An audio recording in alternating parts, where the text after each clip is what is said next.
Alphas channel viewers அனைவருக்கும் வணக்கம். இன்று கல்லூரிகளில் மாணவர் சேர்க்கை எப்படி நடக்குது, அதில் நீங்கள் என்னென்ன எடுத்துகிட்டு போகணும், எதை பேஸ் பண்ணி அவங்க சேர்க்கை நடத்துகிறாங்க, அதை பற்றி தான் நான் உங்களுக்கு சொல்ல போகிறேன். இதில் மெயினாக பார்த்தோம்னா ஃபஸ்ட்டு எடுத்த உடனே உங்களுக்கு எதை பற்றி கொடுக்குறாங்கன்னா சிறப்பு பிரிவுக்கு வந்து அட்மிஷன் கொடுத்துட்றாங்க.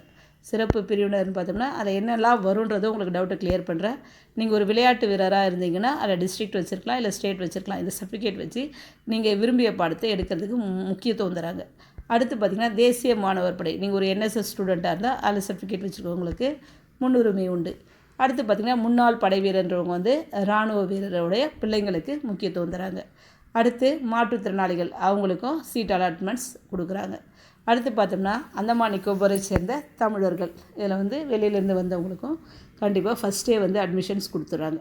அதுக்கப்புறம் மார்க் பேஸ் பண்ணி ஒவ்வொரு டேட் கொடுத்து உங்களுக்கு வந்து கூப்பிட்றாங்க. அதில் நீங்கள் என்னென்ன ஃபஸ்ட்டு ஹையஸ்ட்லேருந்து ஆரம்பித்து கரெக்டாக லாஸ்ட்டாக லோயஸ்ட்டுக்கு வராங்க. இதில் சயின்ஸ் பிரிவினருக்கு தனியாக முதல்லே கொடுத்துட்றாங்க. அடுத்தது ஆர்ட்ஸ் பிரிவினருக்கு கொடுத்துட்றாங்க. அதுக்கப்புறம் பார்த்திங்கன்னா நம்ம லாஸ்ட்டாக சிறப்பு தமிழ், சிறப்பு ஆங்கிலம் படித்தவங்க வந்து பிஏ இங்கிலீஷ், பிஏ தமிழ் அந்த மாதிரி எடுக்கிறவங்களுக்கு தனியாக ஒரு நாள் கூப்பிட்டு அட்மிஷன்ஸ் நடக்குது.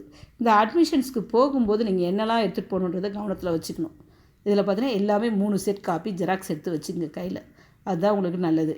அதுக்கப்புறம் பார்த்திங்கன்னா நீங்கள் 9:30க்குள்ளே, அதாவது 9:30க்குள்ளே கல்லூரி வளாகத்துக்குள்ளே போயிடணும். நீங்கள் அதுக்கப்புறம் போயிட்டு அவங்கக்கிட்ட இது பண்ணிகிட்டு இருக்கிறது ஆர்குமெண்ட் பண்ணுறதுங்காட்டி நம்ம சீக்கிரமாக சேஃபாகிறது தான் நல்லது. இதில் அதுக்கடுத்ததாக பார்த்திங்கன்னா என்னென்ன எடுத்துகிட்டு வரணும் அப்படின்னு அவங்க ஒரு லிஸ்ட் அவுட் கொடுக்குறாங்க.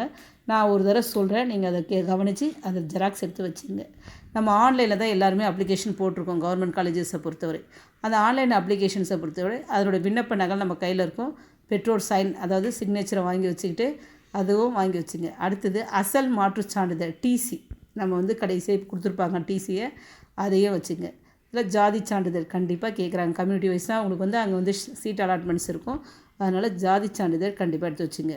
மதிப்பெண் பட்டியல் பார்த்திங்கன்னா நம்ம 10th +1 +2 இதில் இருக்க மார்க் லிஸ்ட்டோட எச்எம் சைனோடு இருக்கிற மார்க் லிஸ்ட் எடுத்து அது வந்து ஜெராக்ஸ் எடுத்து வச்சுங்க. சிறப்பு பிரிவினர் சான்றிதழ்கள்னு பார்த்தோம்னா நம்ம இப்போ சொன்னேன் இல்லைங்களா, உங்களுக்கு என்னென்ன சிறப்பு பிரிவினரில் அலாட்மெண்ட் இருக்கோ அவங்க எல்லாருமே அதுக்குண்டான சான்றிதழ்களை எடுத்து வச்சுங்க, கூட ஜெராக்ஸ் போட்டு வச்சுங்க. மேற்குறிப்பிட்ட சான்றிதழ்கள் எல்லாமே வந்து 3 நகல், நான் சொன்ன மாதிரியே 3 ஜெராக்ஸ் காப்பி போட்டு வச்சுக்கணும். 3 பாஸ்போர்ட் சைஸ் ஃபோட்டோ, அங்கே போய் ஃபோட்டோ இல்லை நான் போய் ஃபோட்டோ எடுத்துகிட்டு வந்துடுறேன் அப்படின்லாம் தேடாதீங்க, ஃபோட்டோஸ் வந்து எடுத்து வச்சுங்க. ஆதார் அட்டை கண்டிப்பாக எல்லா இடத்துலையும் கேட்குறது ஒன்று, அதோட ஜெராக்ஸ் எடுத்துடுங்க.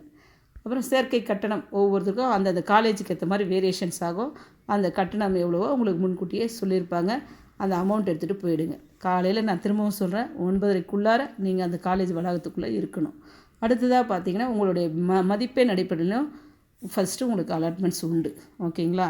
இதெல்லாம் வந்து முக்கியமாக எடுத்துகிட்டு போங்க. ஒரிஜினல் தனியாக வச்சுங்க, அதாவது ஜெராக்ஸ் காப்பி ஒரு 3 வச்சுங்க. ஓகேங்களா? இதெல்லாம் வச்சுக்கிட்டிங்கன்னா உங்களுக்கு சேஃபாக போய் அழகாக ஜாயின் பண்ணலாம். எந்த டென்ஷனும் இல்லாமல் ஜாயின் பண்ணலாம். அதுதான் முக்கியமாக உங்களுக்கு நான் இன்ஸ்ட்ரக்ஷன் கொடுக்கறதுக்கு காரணமே. எந்த இடத்துக்கு போனாலும் நம்ம என்னெல்லாம் ப்ரிப்பேர்டாக கையில் எடுத்துகிட்டு போகிறோமோ நாம் சீக்கிரம் அட்மிஷனை போட்டு வந்துக்கிட்டே இருக்கலாம்.